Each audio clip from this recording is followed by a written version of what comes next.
Hai, Assalamualaikum warahmatullahi wabarakatuh. Korang jumpa lagi aku, Dwi Anakin, dalam channel aku. Lama rasanya aku dah tak bersuara. So hari ni 1 Januari 2026 aku berada kat area Shah Alam saja.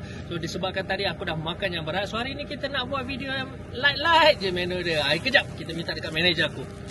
Okey, so untuk petang ni kita nak layan ni tengok ni. Dopa. Apa dia Dopa?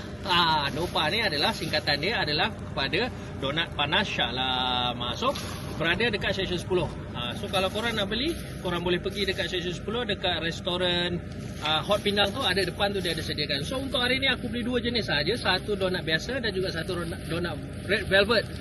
Dan dia tanya tadi nak susu ke nak gula, tapi aku pilih gula sahaja. Untuk satu donat biasa ni berharga RM3, red velvet RM3.50. So yang ini aku makan dia punya, ini adalah dia punya donat biasa dengan harga RM3. Sekejap sorry lah aku berpeluh sikit, panas. Bismillah. Lembut. Kalau kau rasa dia punya ni lembut.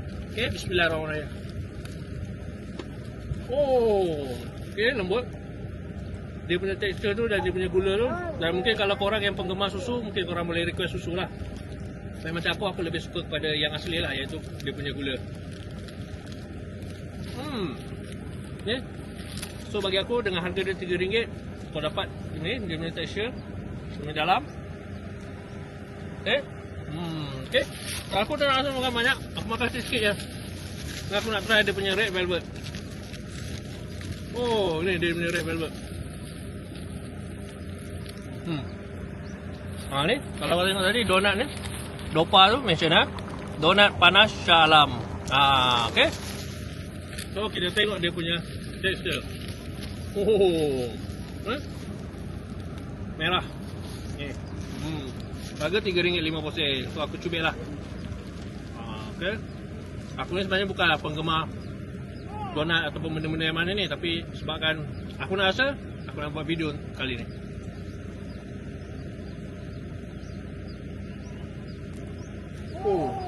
Okay, sedap.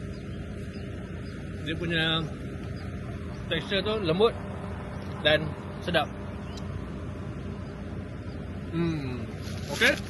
So kalau kau tanya aku dari segi harga, bagi aku berbaloi sebab dia besar dan harga dia RM3 dan RM3.50 bagi aku berbaloi.